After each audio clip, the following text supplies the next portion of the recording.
ट्राइबलफोरनि गेजेर interest minority कमिउनिटिनि गेजेर interest रावनावबो गैया फंनैसो गिबियावनो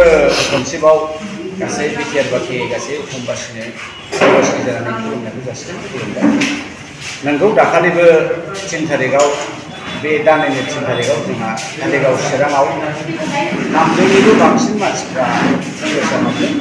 बिथांमोनहाबो UPPL BPF आरो साफा सानै बिजेपिनि दंमोन दा थिग बेबायदिनो सिगाङाव होनखानाय बायदि जे इलेक्शन खाथि जायोबा मोनसे वेब मोनसे दोहौ फैसिगोन जे बयबो मेक्सिमाम लाइमोनफ्रा स्पेसियली लाइमोनफ्रा आरो बर' लाइमोनफ्रा मोनसे दोहौ जागोन जे जोङो कंग्रेसआव थागोन जे जोङो आदा गरजननि पार्टियाव थागोन गोबां खोथा दा थिग बेबायदिनो जोंनि गसाइगावआवबो बे जाय लाइमोनफ्रा बिसोर फैदों बिसोर फ्राय UPPLनि आरो BPFनि गोजा दा दोहौआ जाखागोन खारन लाइमोनफ्रा सिमां नुग्रा मोनसे बैसो बे समाव बिथांमोना गोबां सिमां नुयो তেখেতসকলে এই সময়ত যুৱকসকলে বহুত সপোন দেখে আৰু যি সপোনৰ জৰিয়তে মাত মাতে তেখেতৰ লগত সদায় যুৱকসকলে ইউথসকলে আহাটো একেবাৰে মানে ডিচিশ্যনৰ কথা হয় দিनैबो बेबायदिनो बिथांमोना बे लाइमोनफ्रानो जोंनि सिमां लाइमोनफ्रानो जोंनि भबिष्यत दा बिथांमोननि सिमांखौ जाय नुखानो रोङो बिथांमोननि इयुननि सोमोन्दै जाया सानगोन बिथांमोना बिसोरजोंनो थागोन नंगौ जोंहा बर'आव माखासे आन्चलिक दल दं UPPLआ दिनै एबसु आरो NDPनि जोनोम होजानाय मोनसे लकेल रिजनेल आन्चलिक दल थिग बेबायदिनो BPFआबो BFCजों जोनोम होजानाय एबसु जोनोम होजानाय मोनसे लकेल बा आन्चलिक दल बिथांमोनखौनो फोथायदोंमोन जोंनि बर' लाइमोनफ्राबो जे जोङो BPFनि जुगेदि माबा मोनसे जोंनि भबिष्यतआ जोंनि सिमाङा जाफुंसिगोन बड'लेण्डनि सिमाङा साख्रि बाख्रि मोननायनि सिमाङा डाक्टार इन्जिनियार जानायनि सिमाङा आर्मि मिलिटारि जानायनि सिमाङा नाथाय मोनसेबो सिमाङा दिनै बिथांमोननि जुगेदि जाफुङाखिसै बरंसो मोनखानायाबो दिनै जोङो लांजाबाय BJP फैनाय लोगो लोगो दिनै BPFआबो लोरबां लोरथां लोहो लोहो मावग्लुंबाय बिथांमोननि हान्थुआ मोरै गसंबावनो एखमबा RSSखौ खुलुमहैगोन दिल्लीयाव एखमबा BJPखौ आसामाव खुलुमफैगोन दा थिग बिदिनो हिमन्त माबा प्रमद बर' बिथांनाबो इसेबां लासिंसिं मैया दाखालि बुंबाय नै माबा बेंगलि हिन्दु बांलादेशि बेंगलिफ्रासो लायनो BTCआव हाबायनो मोनो बेफोरखि मोनसे भाषानि भाषा बे CMनि भाषाबो नङा बे आयेनबो मोनथिया कानुनबो मोनथिया दादागिरि जों हायै मा दं BJP हायै मा दं RSS हायै मा दं जाथारि बाथ्राखौ बुंनानै बर' आरो बेंगलिनि गेजेराव एदावलायनायसो नङा হিমন্ত বিশ্ব শৰ্মা ডাঙৰীয়াৰ যে ভাষণ সেইটো বেংগলীসকলৰ আৰু ইয়াত কোনো সংবিধানিক তথ্যতা নাই ইয়াত কোনো লিগেল পইণ্ট নাই दा बेफोरबायदि खोथा आरो फारसेथिं नोङो नुबाय मैया दाखालि निउस पेपाराव होबाय जे मोनब्रै जिल्ला उदालगुरि बाक्सा चिरां आरो क'क्राझारखौ डिसिफ्रानो अभारअल नायसिगोन बेंगिरियानो नायसिगोन हा बेबायदिब्ला बे BTR गभर्नमेन्टआ मानि गभर्नमेन्ट जाखो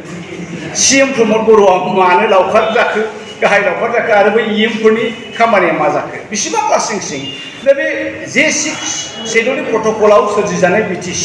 बे कमप्लिटलि गैया जाबाय 6 शेड्युलनि आयेन खानुनजों सोरजिजानाय BTR बे कमप्लिटलि गैया जाबाय आरो BTRनि एकर्ड मथेथ' मोनसेबो दफाया दिनै इमप्लिमेन्ट जायाखै दा बेफोर गासैखौबो जोंनि लाइमोनफ्रा नोजोर होबाय थादों जोंनि बर' लाइमोनफ्रा बेफोरखौ नोजोर होदों आरो खोब सिन्था खालामदों आयौ जोंखौ थगायमारबाय नामा गिलुबालु जायखौ जों प्रमद बिथांनिफ्राय आसा खालामाखैमोन जायखौ जों हाग्रामा सारनिफ्राय आसा खालामाखैमोन दिनै बिथांमोना जोंखौ गले गले थगायबाय आरो मोनसेखौ थांबाय बे मुहुर्तआव दिनै मोनसेल' राहा बेनो जाहैबाय कंग्रेस जाहैबाय मा धोनि मा गरिब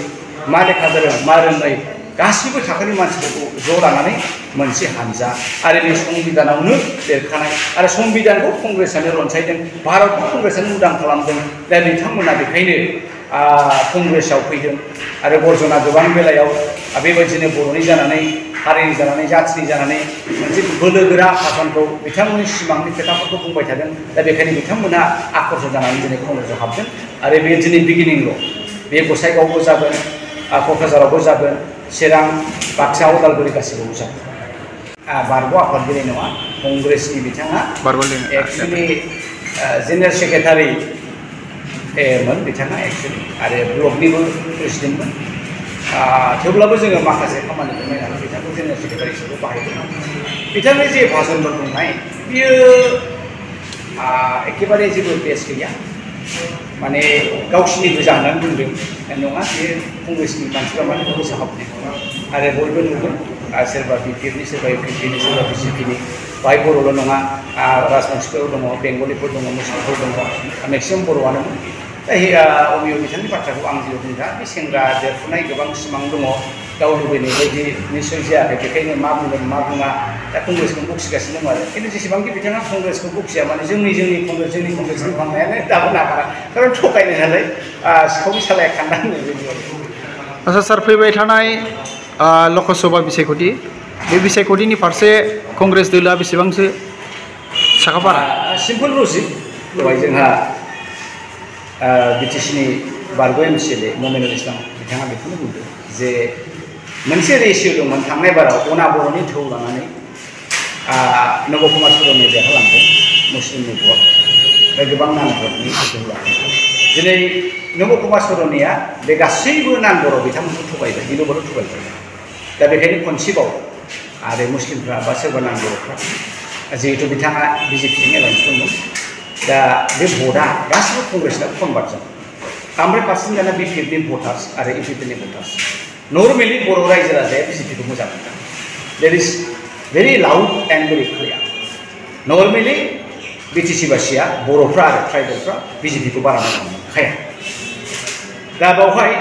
इउपिपिएलनि माखासे लिडारफ्राल' गावसिनि गाद्दिनि थाखाय गावसिनि सुबिदानि थाखाय रायजो राजाखौ थगायगासिनो दङ दा बेवहाय थायो दा जेब्ला गमामायैनो साखार जागोन दिनैनि जे मोनब्रै जिल्लानि बेंगिरिया डिसिआसो जासिगोन बाय कुनु सिएमआ जेबो रल गैयाबा बबे इउपिपिनि रायजो राजाफ्रा बिजेपिनो भट होगोन बा इउपिपिनो भट होगोन इउपिपिनो भट होनाय माने बिजेपिनो दा बेखायनो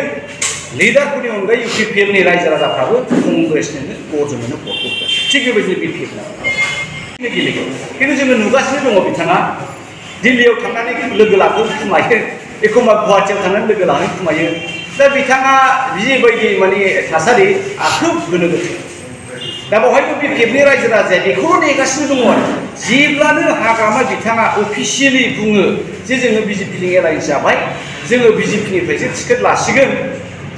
अब्लानो बिपिएफनि रायजो राजा बान्दोआ ओरैबायदि बायगोन हाग्रामानि बासनजोंबो हाग्रामा सारनि बासनजोंबो बिसोरबो होबथानो हानाय नङा बिथांमोनाबो कंग्रेसआव हाबगोन दा बे रोखा जागासिनो दङ बावथाला बारा गोबाव गैथारला एखे मोनामहां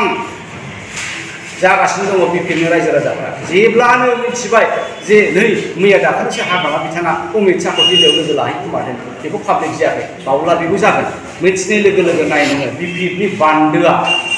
थब्लंबाय फुनानै लोब गेरजाब कंग्रेसआव फैगोन दा बेनो लजिकआ जे फैबाय थानाय समाव कंग्रेसआ हारसिङैनो रायजो राजानि अनसायनाय आरो मददजों जों देरहालांगोन